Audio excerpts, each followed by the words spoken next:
की ऑफिस के बाहर हमें ऐसा सूत्रों से पता चला है कि अंदर एक कॉन्फिडेंशियल मीटिंग चालू है। अबू आसिम वर्सेस रईस शेख का जो मैटर चल रहा था, सेटलमेंट की जो न्यूज आई थी, यहाँ पर सुलह होने के जो हमें ऐसा पता चला है कि सुलह जो करवाया है अंदर वो लोग बैठे। किस चीज की मीटिंग चालू है भाई? हमारी पर्सनल मीटिंग चालू है। आप बेटा किसे आ गए? नहीं, हमें ऐसा पता चला है कि यहाँ पर कुछ कॉन्फिडेंशियल मीटिंग चल रही थी कि ऑफिस में ही खड़ा हूँ कि इनका हाथ है सुलह कराने में, जो सेटलमेंट हुआ है या हुआ है भी नहीं कि कुछ पता नहीं है अभी तक। अभी हम बात करते क्या तो जो कल इस्लाम जिन खाने में भी एक मीटिंग हुई है, जिनकी फोटो भी खूब वायरल हुई है। अबू आसिम साहब और रईस शेख साहब बाजू में बैठे थे, मगर एक चीज वहां पर एक हंगामा भी हुआ है। हमें ऐसा पता चला है कि दूसरे ग्रुप के लोग वहां पर पहुंच के मुद्दा उठा रहे थे कि यहाँ से स्थानिक लोगों को टिकट मिलना चाहिए। रईस शेख साहब तो बाहर के, अभी रईस भाई तो यहाँ है नहीं ना, रईस भाई भिवंडी में, तो आप लोग फिर और आप भी ऐसा आड़ा टेढ़ा सवाल करते हैं। हमारा तो फर्ज है, हम तो लोगों को दिखाना चाहते हैं ना क्या आपको भी हकीकत मालूम होनी चाहिए ना। हकीकत बताने की तो कोशिश करते तो बताइए, जो मैं बोल रहा हूँ वो बताइए। आप कट नहीं करना, इसको बताना जरूर। पूरा आएगा, पूरा आएगा। हाँ, बस मेरी बात बताना जरूर। मोहल्ले की भलाई के लिए काम कर रहे हैं, ये दोबारा एक साथ एक एनर्जी के साथ में जुड़ जाए और मोहल्ले का भला हो। टैग न्यूज ऑफिशियल में आपका स्वागत है। मैं हूं अल्तमश शेख। इस वक्त मैं खड़ा हूँ समाजवादी पार्टी के आमदार रईस शेख साहब की ऑफिस के बाहर। हमें ऐसा सूत्रों से पता चला है कि अंदर एक कॉन्फिडेंशियल मीटिंग चालू है जो किसी को नहीं पता है। और यहाँ पे एरिया को लेके जो कि अबू आसिम वर्सेस रईस शेख का जो मैटर चल रहा था, सेटलमेंट की जो न्यूज आई थी, यहाँ पर सुलह होने के जो हमें ऐसा पता चला है कि सुलह जो करवाया है अंदर वो लोग बैठे। तो क्या है सच्चाई, हम जाते हैं अंदर, देखते हैं असली में क्या मामला है। ये रईस शेख की ऑफिस के अंदर मीटिंग चालू है। तो इस वक्त मैं यहाँ पर आया हूँ। जो आप लोग देख सकते हो यहाँ पे सब बैठे हुए हैं, एरिया के लोग हैं, बाहर के हैं। क्या किस चीज की मीटिंग चालू है भाई? हमारी पर्सनल मीटिंग चालू है। आप बेटा किसे आ गए? नहीं, हमें ऐसा पता चला है कि यहाँ पर कुछ कॉन्फिडेंशियल मीटिंग चल रही थी। पॉलिटिकली आप लोग को पॉलिटिकली नहीं लग रहा हो, इस वजह से हमें आना पड़ा। क्या है, आप बताना चाहेंगे? हम लोग तो खैर नॉन पॉलिटिकल हैं, लेकिन इलाके की फलाह बहबूदी के लिए आज हम सर जोड़ के बैठे हैं। मतलब इलाके के फला क्या हुआ, ऐसी क्या बात हो गई? इलाके की फलाह बहबूदी है कि आने वाला जो कारपोरेशन का इलेक्शन है उस ताल्लुक से हम लोग आपस में डिस्कस करने के लिए बैठे। तो अभी ऐसा जैसा कि आप लोग ने बताया कॉन्फिडेंशियल, क्या मैं पूछ सकता हूँ आप लोगों से क्या मीटिंग चालू है यहाँ पर भाई? हाँ बेटा, तुम पूछ सकते हो, कोई कॉन्फिडेंशियल नहीं है, सिर्फ फलाह बहबूदी मीटिंग है। इसलिए आपका भी हक बनता है कि आप भी मतलब कि जो भी रिकॉर्ड करेंगे ये आवाम तक पहुंचे। बात हमारी खुशकिस्मती है कि तो हमारा इंटरव्यू लोगे तो ये आवाम तक पहुंचेगी बात। ठीक है, अभी हम आगे से बात करते हैं कि हमें एक ऐसा सूत्रों से ऐसा पता चला है कि जितने भी लोग यहाँ पर बैठे हुए हैं, बीच में कुछ कॉन्फिडेंशियल मीटिंग हुई थी एमएलए अबू आसिम आजमी और रईस शेख को लेकर। इस वक्त मैं रईस शेख के ऑफिस में ही खड़ा हूँ कि इनका हाथ है सुलह कराने में, जो सेटलमेंट हुआ है या हुआ है भी नहीं कि कुछ पता नहीं है अभी तक। अभी हम बात करते हैं। क्या नाम है भाई आपका? मेरा नाम मोहम्मद जाहिद अंसारी है। मैं किस चीज की मीटिंग चल रही है आप जरा बताएंगे? ये मीटिंग जो चल रही है तो इसका जो रीज़न है, पहले आप ये समझिए कि मीटिंग का जो मौजू है वो खाली सियासी है, लेकिन शुरकाए मीटिंग जो है ना वो तमाम के तमाम गैर सियासी। तो ये आखिर ये क्यों कर मुमकिन हुआ, ये गैर सियासी जो अफराद हैं इलाके के, वो सियासी मौजू के ऊपर मीटिंग करें। इस किस्म की मीटिंग पहले कभी नहीं हुई इस तरीके की। तो इसकी जो वजह है, वो वजह क्या बनी वो मैं आपको बताता हूँ, थोड़ी तफसील से बताता हूँ कि जब ये इलेक्शन की बात अभी चल रही है, लेकिन कुछ दिनों से इलाके में देखा जा रहा है कि समाजवादी पार्टी के जो दो अहम सुतून हैं, जो अहम लीडरान हैं, उन दोनों के दरमियान कुछ नाचाकी, कुछ नाइत्तेफाकी, कुछ इख्तलाफात नज़र आ रहे थे लोगों को। वो अंदरूनी थे, तो लोगों को इससे कुछ फ़र्क नहीं पड़ता था कि आमतौर पर होता यही है कि जब दो आदमी मिलकर काम करते हैं तो इख्तलाफ फितरी है। इख्तलाफ होना, ना इत्तेफाकी होना, एक दूसरे से ख्यालात ना मिलना, ये एक फितरी चीज़ है, वो होता था। तो इसके लिए किसी किसी में कोई फिक्र महसूस नहीं हुई, पहले भी हुआ और वो बाद में सॉर्ट आउट हो के वो बाद में सब मामला सेल हो गया। लेकिन बाद में ये हुआ कि जब इलेक्शन करीब से करीब आता चला गया और ये ना इत्तेफाकियाँ बढ़ती गई बढ़ती गई कि बढ़ाती गई। लोग जो है, कुछ लोग मुफाद परस्त जो थे, वो दरमियान में कुछ ऐसी बातें करके, इधर से सरगोशियां करके, उधर सरगोशियां करके, दोनों के बीच में जो है ना इत्तफाकियां पैदा कर रहे थे। तो इलाके के जो समझदार और फिक्रमंद लोग थे, उन लोगों को फिक्र हुई कि रईस भाई जैसा आदमी अगर ये इख्तलाफी सियासत का शिकार होकर और इलाके से चला जाता है तो इलाके वालों का बहुत बड़ा नुकसान हो जाएगा। इसमें ना रईस भाई का नुकसान है, ना आसिम भाई का नुकसान है। तो ये जो ना मीटिंग हुई थी, ये जो सेटलमेंट हुआ है, पहली मीटिंग कहाँ हुई थी? क्योंकि बहुत समय ऐसा सुन रहा हूँ कि अयूब पियान साहब जो है, यूसुफ अबरानी साहब जो, इन्होंने सेटलमेंट करवाया है। क्या ये बात सच है?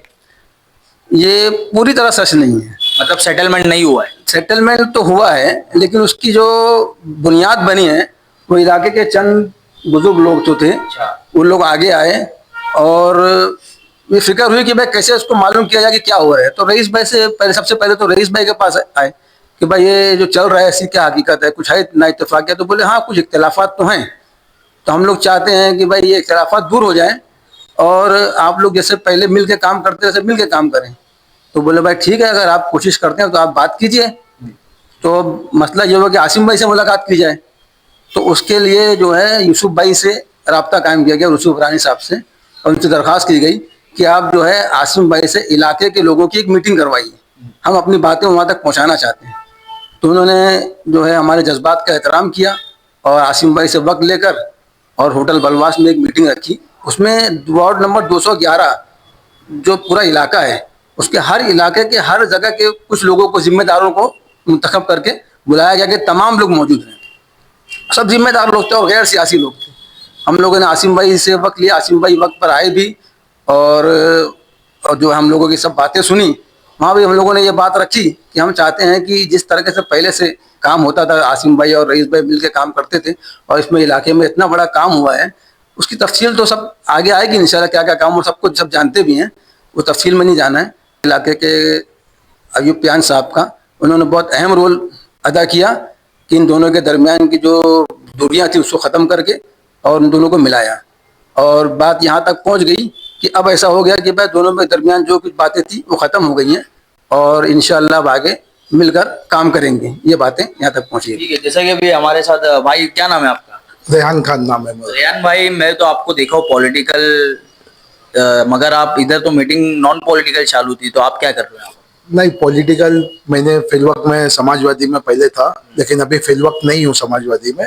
समाजवादी पार्टी में मैं पहले मायावती का जनरल सेक्रेटरी था, फिर मुंबई प्रदेश में मैं आसिम भाई के साथ अल्हम्दुलिल्लाह अच्छे बॉम्बे लेवल पे काम भी किया हूँ। लेकिन कुछ कारोबार की मसरूफियत की वजह से मैंने सियासत से थोड़ा सी कदम पीछे ले लिया और मतलब पोस्ट वगैरह जो बॉम्बे की थी उससे पीछे ले लिया। लेकिन जब रईस भाई के जैसे को देखा मैंने, रईस भाई के काम करने का उनका अंदाज, रईस भाई जिस तरीके से जो लेवल से काम करे, मैं समझता हूँ कि एक, मैं भी बचपन से जनता दल और कांग्रेस और समाजवादी का दो दौर देखा। जब समाजवादी मुलायम सिंह यादव इधर आए थे, हम लोग भी बाइक लेके गए थे एयरपोर्ट, फिर वापस आए, उनको रिसीव करके। समाजवादी से उस टाइम से हम लोग जुड़े थे। अगर नेगेटिव चलाओगे तो पब्लिक सब जानती है, पब्लिक आपको इसका जवाब, आप मांगता है तो फील्ड में उतर जाना। लेकिन हमारी तो यही दुआ है कि इधर से समाजवादी पार्टी की तरफ से रईस भाई के कैंडिडेट आवे और अल्हम्दुलिल्लाह आसिम भाई, रईस भाई, हम लोग सब मिलकर काम करें और एक बहुत बड़े मार्जिन से इंशाल्लाह उसको जिताएंगे। ठीक है, जैसा कि अभी भाई, क्या नाम है आपका? मेरा नाम आमिर अंसारी है। आमिर भाई, क्या कहना चाहते हो? ये जो मीटिंग है, ये इस मीटिंग में क्या रईस भाई ने आप लोगों को भेजा था आसिम भाई से सेटलमेंट करने के लिए, या आप लोग खुद से गए थे? देखिए, रईस भाई ने भेजा नहीं है, ना यूसुफ भाई ने भेजा है, ना किसी और ने भेजा है। आपको जैसा शुरुआत में बताया जाहिद भाई ने कि इलाके के लोगों में ये बेचैनी थी कि दो हमारे कौम के दो अहम लीडरान जो एक ही पार्टी से रखते हैं और माशाल्लाह असेंबली में भी साथ में रहते हैं और एक मुद्दा उठाते हैं, हमारे गिने चुने एमएलएज हैं असेंबली के अंदर भी, उनमें से दो एक ही पार्टी के, जो बहुत बड़ी बात है। तो हम लोगों को ये एहसास था कि भाई ये दोनों इंशाल्लाह मिलके काम करेंगे और कर रहे थे। भिवंडी में भी अच्छा काम हो रहा है, गोवंडी में भी, और मुंबई में भी अच्छा काम हो रहा है। तो हम लोगों की एक ख्वाहिश थी कि ये काम कंटिन्यू हो, अगर कुछ इख्तलाफात हैं तो वो दूर हो जाए। और देखिए, इख्तलाफात फैमिलीज में होते हैं, भाई भाई में होते हैं, अब्बू और अम्मी आपस में हस्बैंड वाइफ लड़ते हैं, तो सियासत में तो ये होना, इख्तलाफ होना कोई बहुत ऐसा तो बड़ा। देखा जा रहा है पार्टी में आपस में लोग लड़ रहे हैं। देखिए, आपको शायद ये सवाल मुझे एकदम अजीब लग रहा है, क्या सियासी पार्टी में आपस में लोग नहीं लड़ते? मतलब ऐसा भाई ओपनली नहीं शरद लड़ते ना वो पवार जी लोग, के ये तो इधर ओपनली लड़ रहे हैं। शरद पवार जी के जो खुद के भतीजे हैं वो दोनों आपस में लड़ रहे हैं, दोनों भाई भाई, अपने उद्धव ठाकरे जी है और राज ठाकरे जी है, वो दोनों लड़ रहे हैं।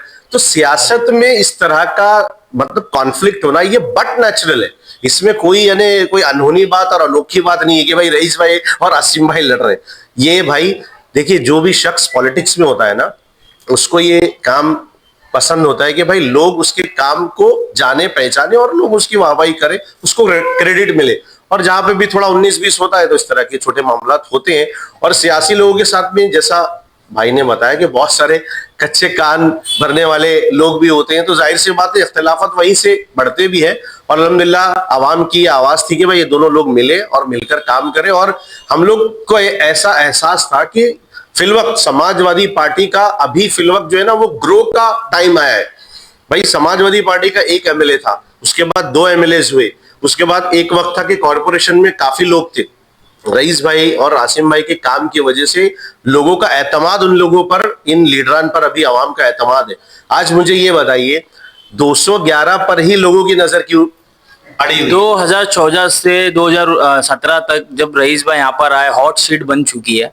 क्या लगता है ये टिकट किसको मिलेगी समाजवादी पार्टी की? देखिए, टिकट किसको मिलेगी, टिकट किसको नहीं मिलेगी, ये हम लोग आसिम भाई से बात किया है, सेटलमेंट करवाया, तो आपको पता तो होना चाहिए टिकट किसका रुख है आसिम भाई का टिकट देने। हम लोग बहसते अवाम, हमारा एतमाद इन दोनों लीडरान पर है। हमने मीटिंग में यही बात कही है कि आप दोनों जिन नुमाइंदों का इंतखाब करेंगे, मिलकर जिस नुमाइंदे का इंतखाब करेंगे, अवाम उनके साथ में, क्योंकि हमने आपके काम को देखा है, परखा है। असल कैंडिडेट की खूबी होती है, हमको हमारे इलाके के भाई बहनों से बिल्कुल प्यार है। मैं तो कहूंगा कि भाई जितने हमारे भाई बहन हैं जो इस इलाके के हैं, जो ख्वाहिशमंद है इस उम्मीदवारी के लिए कि भाई इनको इलेक्शन लड़ना, वो लड़े, वो अपनी काबिलियत जाहिर करे, आवाम का एतमाद जीते, और जो भी जीत जाएगा हमारे आवाम उनके साथ में होगी। अगर वो काम करते हम उनके साथ में। बहुत शुक्रिया। अभी हम बात करते हैं हमारे एरिया के बहुत ही नामचीन शख्सियत मौजूद है, मोहम्मद अली भाई। क्या कहना चाहते हो आप, यहाँ क्या कर रहे हो? आप कोई पॉलिटिकल पार्टी में रहते नहीं हो, कोई मीटिंग में, आप समाजवादी के ऑफिस पर बैठे हो। समाजवादी के ऑफिस में आने की क्या आप वजह, आसिम भाई के लिए बैठे हो या रईस भाई के लिए? समाजवादी पार्टी में आने की वजह जो है वो रईस शेख। क्या वजह थी ऐसा रईस भाई का आप नाम ले रहे हो? मैं पहले किसी जमाने में 97 में मैं वाकई में एक पॉलिटिशियन था। उस वक्त मैं इलेक्शन भी लड़ा था 97 में, और उस वक्त मैं 5000 वोट लिया था, और मेरे सामने थे शाकिर अंसारी, उन्होंने 5200 कुछ वोट लिया था। मैं हार गया था। हारने के बाद इंसान का जज्बा पता है क्या होता है। हारने के बाद तो ये सोच लिया कि अब वो आसिम मेरा दुश्मन, समाजवादी मेरी दुश्मन, और बाकी जितने भी मतलब समाजवादी से जुड़े सब दुश्मन। उसके बाद फिर ये इलेक्शन आया था अभी जल्दी, रईस भाई का पहला इलेक्शन जो मदनपुर है 2017 का, वहां मेरे रिश्ते में मेरा भतीजा हुआ था, उसके लिए पूरा जोर लगा दिया, उसमें भी हार गया। कौन भतीजा था आपका? आदिल नाम में। अच्छा। उसमें हारने के बाद और दिमाग खराब हो गया। उसके बाद एक और अभी भी आप साथ दे रहे हो रईस भाई का? कहानी सुन लो थोड़ी सी। उसके बाद ये हुआ कि भाई अब एक और मेरा दुश्मन बढ़ गया है। मैंने उस वक्त जब मैं हारा था तब मैं शाकिर के ऊपर केस कर दिया था। अच्छा। और वो केस की तफसील मैं नहीं बताना चाहता, उसमें नुकसान हो गया था। आज वो साथ में है, दोस्त है। वही केस मैंने रईस भाई के ऊपर वही केस किया। मैंने वो केस भी ओबीसी पे किया था, ये केस भी ओबीसी। अच्छा, मगर उनका तो ओबीसी है ना? हाँ, उनका ओबीसी है, लेकिन मतलब कोर्ट की लड़ाई जानते हो कैसी होती है। उनके पीछे पढ़ पढ़ के कि इसको कोई तरह से आगे बढ़ा के इनको डैमेज करूं। फिर कुछ महीने गुजरने के बाद ये देखते गया कि यार रईस शेख जो है, इधर ये काम अवामी काम जो किया, ये बढ़िया किया, हमारे बच्चों के मुस्तकबिल के लिए अच्छा किया, हमारे घर की औरतें कहा कि ये आदमी को अल्लाह ताला ने खुदादाद सलाहियत का शख्स है ये। इस आदमी के काम देखने के बाद मैंने ये सोचा, मगर अभी रईस भाई तो यहाँ है नहीं ना, रईस भाई भिवंडी में है, तो आप लोग फिर रईस न होने के बाद भी उसकी मौजूदगी यहाँ पर है। ये मगर रईस मैंने भाई तो एमएलए जीतने के बाद से तो मैं तो देखा नहीं उनको यहाँ पर। नहीं, तुम नहीं देखे ना, लेकिन हमने बराबर देखा है। उसके बाद रईस भाई ने खुद बढ़ के मुझसे मुलाकात की, मुझसे मुसाफा किया ना कि भाई इस शख्स के साथ दुश्मनी करना अल्लाह को नाराज करने वाली बात है, क्योंकि मैं दुश्मनी करूंगा तो अवामी नुकसान होगा। अच्छा, अवामी नुकसान होगा, हमारी आने वाली नस्लें हैं, जो हमारे बच्चे हैं, उनके एजुकेशन के ताल्लुक से वो सारे नुकसान होंगे। ये सब देखते हुए कि मैं ना अवाम का गुनहगार बनना चाहता हूँ ना अल्लाह का, तो मैं इनके आगे, अल्लाह के आगे झुकते हैं लेकिन इनके आगे सरेंडर होगा। यहाँ पर देख रहे हैं कि खालिद भाई भी मौजूद है, जूनी मस्जिद के जिम्मेदार है। खालिद भाई, क्या कहना चाहते हो आप? आपकी क्या राय है रईस भाई को और आसिम भाई को लेकर? क्या कहना चाहते हो इस मीटिंग पर? अस्सलाम वालेकुम। मेरा यहाँ पे आने का एक मकसद ये है कि रईस भाई ने जो काम यहाँ पर किया है मोहल्ले के भलाई के लिए, आवाम की भलाई के लिए जो काम इन्होंने किया है, इसमें एक मस्जिद का, मैं भी एक जूनी मस्जिद का मौजूदा भी जिम्मेदार हूँ मैं, वो हिसाब से मैं बात सामने रख के कह रहा हूँ कि हमारे मस्जिद के अंदर भी कुछ काम था जो करने के लिए हमने उनको कहा, तो उन्होंने बहुत खुले दिल से और अच्छे उससे काम करके दिया। हमारे मस्जिद के अंदर ऊपर पतरे का काम कराना था, छपरे का, वो करा के दिए, और दीगर काम था मस्जिद के अंदर जो मस्जिद की भलाई के लिए, मस्जिद के आवाम के मतलब कि नमाजियों के भलाई के लिए, वो काम भी उन्होंने बहुत अच्छे से करके दिया। दूसरी बात यह है कि रईस भाई ने यहाँ पर आने के बाद में, मतलब एक बात तो यह है कि फानूस वाले बिल्डिंग जब डेवलप हुई, मतलब गई, तो ऑफिस जो दूसरी यहाँ पे खोली गई है यहाँ पर, वो ऑफिस में बैठने बाद रईस भाई ने अपनी जिम्मेदारी को निभाते हुए वकार को यहाँ पे बिठाया।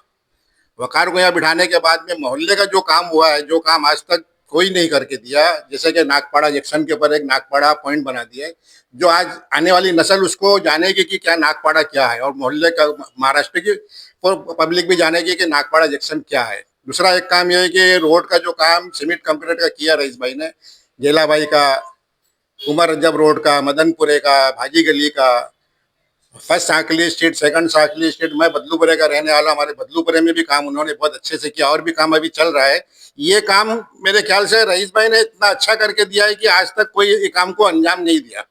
और उस ये मोहल्ले की हम जो यहाँ पे बैठे तो इसी भलाई के लिए बैठे कि रईस भाई का एक काम अच्छा होने की वजह से रईस भाई के सपोर्ट में हम आके यहाँ पे बैठे हैं। और समाजवादी पार्टी की एक ऑफिस जो यहाँ पर है, वो ऑफिस जो चल रही समाजवादी पार्टी के नाम से चल रही है ऑफिस, उसमें रईस भाई का नाम चल रहा है, लेकिन पार्टी का भी नाम आगे आ गया, और समाजवादी पार्टी का नाम के साथ रईस भाई, और उसमें नाम आप देखेंगे फोटो जो लगा हुआ है, रईस भाई के फोटो के साथ में हासिम भाई का भी फोटो लगा हुआ है।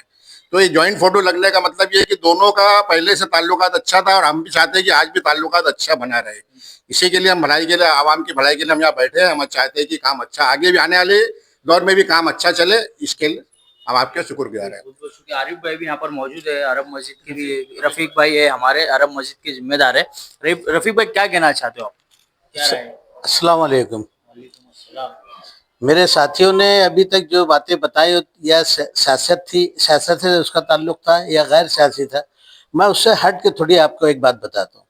चूँकि मेरा ताल्लुक अरब मस्जिद से है, मैं वहाँ का ट्रस्टी हूँ, तो एक रोज़ हम लोगों ने आपस में बात किया कि चलो रईस भाई से मुलाकात की जाए कि मसाजिद के भी कुछ अपने मसाइल होते हैं सियासत से अलग। तो उन्होंने कहा कि मैं खुद इस मामले में सोच रहा हूँ कि हमारे इलाके की में जो कई मसाजिद हैं, अब वहाँ पे जो मुअज्जिन है और इमाम है, और उसके अलावा और दूसरे लोग हैं, खादिम वगैरह, वो सब के जो है या तो एसएससी है या एसएससी से कम है, या बहुत हो गए तो 12वीं जमात तक के पढ़े हुए हैं। मैं चाहता हूँ कि उन लोगों के लिए कोई ऐसा निज़ाम बनाया जाए जो मजहबी तालीम के साथ साथ असदी तालीम में भी उनका हाथ रहे। उन्होंने वहीं पर यह फैसला किया कि हम चाहते हैं, मैं ये चाहूँगा कि आप सब लोग मिलकर, सारी मसाजिद के लोग एक तरफ जमा हों, और यहाँ के जितने भी इमाम हैं, मौज़िन हैं या दूसरे खुद्दाम हैं जो 10वीं पढ़ चुके हैं और आगे तालीम हासिल करना चाहते हैं, मैं चाहता हूँ कि वो आएँ। आगे आए, मैं उनके साथ साथ शामिल रहूंगा। और एक पूरी मेरा वो है, आपसे वादा है कि मैं तमाम लोगों को ग्रेजुएशन तक के लेके जाऊंगा, ताकि हम ये बता सकें कि हमारे महल्ले के इमाम, मौज़िन और दूसरे खुद्दाम जो है वो खुद भी जो है ग्रेजुएट है, नॉन ग्रेजुएट नहीं है। उसके अलावा मदारिस के जो जिम्मेदार हैं, मकतब के लोग, वो लोग भी जो है ज़्यादातर 12वीं जमात के थे। जब उन तक ये खबर गई कि अबू अपना रईस भाई जो है इस तरह की क्लासेस शुरू करने वाले हैं या इम्तिहान में हमें बैठाने वाले हैं, तो उन लोगों ने भी लब्बैक कहा। और लब्बैक कहने के बाद अपना रईस भाई से मुलाकात की ऑफिस में, सारी तफसीलात ली। और तो रईस भाई ने उसी 8-10 दिन के अंदर एक ऐसा इंतज़ाम कराया कि सारे मदारिस मकतब के लोगों को बुलाया और उनसे कहा कि आप अपनी पुरानी वो लेकर आए, सर्टिफिकेट लेकर आए, कहाँ तक आपने पढ़ा है, 10वीं है, 12वीं। मैं आपके लिए यहाँ पर एक टेबल लगा देता हूँ, मेरे कुछ साथी आएंगे जो आपके फॉर्म भरेंगे और आपका फॉर्म जो है आगे बढ़ाएंगे। आपकी जो फीस रहेगी, आपकी जो किताबें रहेगी, वो मैं अपनी तरफ से आप लोगों को मुहैया करूँगा। आपको किसी तरह घबराने की ज़रूरत नहीं। इंशाअल्लाह अगले 4-5 साल में हर मस्जिद में इमाम, मुदर्रिस, सदर मुदर्रिस जो है मदनपुरा में वो ग्रेजुएट होगा। तो जैसा कि यहाँ पर हमारे साथ फजल भाई भी मौजूद है, हम इनसे भी कुछ सवाल करते हैं कि जैसे कि हमने यहाँ पर पूछा था कि रईस भाई जीतने के बाद यहाँ पे नहीं दिख रहे, तो क्या कहना उसके ऊपर, जो कि जो आप लोग तो उनके साथ वाले भी, आप तो बताएंगे क्या कहना चाहते हो इसके ऊपर? रईस भाई नहीं दिखते, भिवंडी में रहते अब। नहीं, आपका ये सवाल गलत है कि रईस भाई यहाँ नहीं दिखते हैं, समझे ना। क्योंकि रईस भाई हफ्ते में जो है 4 दिन भिवंडी में रहते हैं, तो 3 दिन मदनपुरे में रहते हैं। और लोगों का मदनपुरे में 8 साल से कोई काम अभी रुका नहीं है। रईस भाई ने एक ऐसी टीम बना दी है जिसमें वकार है, फरदीन है, और उनकी टीम पूरे मदनपुरे को अकेले संभाल रहे हैं। रईस भाई हो चाहे ना हो, लेकिन है ना, काम कभी मदनपुरे का रुका नहीं है। और जो भी आता है इधर पे काम कराने के लिए, उसका काम पूरा होता है, समझे ना। और ये आपका सवाल गलत है कि रईस भाई नहीं है। रईस भाई को हम लोग इसलिए, कभी ये इलेक्शन का टाइम आया हुआ है, तो बहुत से लोग जो है ना रईस भाई के पीछे क्यों पड़े और इधर ही से टिकट क्यों चाहिए। हाँ, कुछ लोग बदनाम करने के चक्कर में रईस भाई को अनसंट बक रहे हैं। आप लोग उनकी बात में मैं समझता हूँ कि ना, मदनपुरे का जो काम हुआ है वो कोई अभी तक के किया नहीं है। मैं भी 35 साल से इस फील्ड में हूँ। मैं लड़ता नहीं हूँ, लड़ाता हूँ, समझे ना। लेकिन आज तक हमने ना रईस भाई जैसा कोई आदमी नहीं देखा। और लोग जो अंदर बाहर की बात कर रहे हैं ना, तो इनको मैं समझा दूं, मधु चौहान इधर का नहीं था, वारिस पठान इधर का नहीं था, बीडी जोटे इधर का नहीं था, गुलाब राव गन्नाचार्य तक के मैं जाऊंगा, वो लोग मदनपुरे के नहीं थे। फिर तुम अंदर बाहर की क्या बात करते हो? अभी अबू हाशिम भाई है, क्या गोविंदी के हैं? लेकिन एमएलए हैं उधर के, है कि नहीं?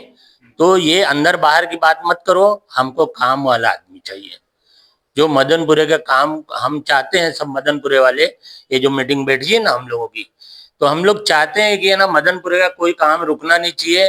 जो 8 साल से चलते चला आ रहा है, उसी तरह इसी रफ्तार में है ना ये काम चलते रहना चाहिए। और हम लोग की ख्वाहिश ये है कि जो भी कैंडिडेट रईस शेख हम लोगों को देगा, उसकी सरपरस्ती में हम लोगों को चाहिए। और जब ये सरपरस्ती रहेगी तो उनको मालूम है कि कहाँ से फंड लाना है, क्या करना है। अभी कोई नया आ जाएगा, फिर मदनपुरा पुरानी उसमें चला जाएगा। तो हमको वो सब नहीं चाहिए। हम ये चाहिए कि रईस भाई मंजा हुआ आदमी है, उसको मालूम है कौन सी स्कीम आने वाली है, कौन सा फंड आने वाला है, कहाँ से। वो बरोबर यहाँ मदनपुरे के लिए फायदेमंद साबित होंगे। अब अभी हमारे 1200 बच्चे मदनपुरे के पढ़ रहे हैं, तो फायदा ही है ना, नुकसान क्या है? तो नए आदमी यहाँ से इतने उतावले क्यों है, मेरे को ये समझ में नहीं आता। सबको हक है ना लड़ने का इलेक्शन। तो 12 भी है ना, 13 भी है ना, 7 भी है, 8 भी है, आप वहां से लड़ो ना। 211 ही बनी बनाई सीट पे क्यों? अगर इतना ही है तो 4-5 लोग सीट के लिए मांग रहे हैं, सब एक ही आदमी को मिलने वाली है। बाकी के लोग आजाद उम्मीदवार खड़ा करके अपनी ताकत दिखा देवे, अपनी ताकत दिखा देवे ना। रईस भाई के पीछे क्यों पड़े? लेकिन एक आदमी जब काम करने वाला है मदनपुरे में, अच्छा काम हो रहा है, तो उसको बाहर निकालने के चक्कर में क्यों पड़े हो कि वो यहाँ से चला जावे? उसके घर का ही आदमी क्यों? फिर कौन गारंटी लेगा? ये स्कूल कौन चलाएगा? आज स्कूल चलाने में, दो स्कूल चलाने में खर्चा कितना है ये किसी को नहीं मालूम। बीएमसी खर्चा नहीं दे रही है, ये प्राइवेट एहतसाब के उससे ना चल रहा है। अब वो रईस शेख ऐसा आदमी है जो आज चला रहा है, दूसरा कोई आएगा चलाएगा? महीने का बहुत खर्चा है, टीचरों की तनख्वाह देना है, प्रिंसिपल की तनख्वाह देना है, ये सब जिम्मेदारी कौन लेगा? बोलना बहुत आसान है, वो बाहर का है, ये अंदर का है, हमको ही चाहिए। क्या मोहल्ले के लोग नहीं थे? और आप भी ऐसा आड़ा टेढ़ा सवाल करते हैं।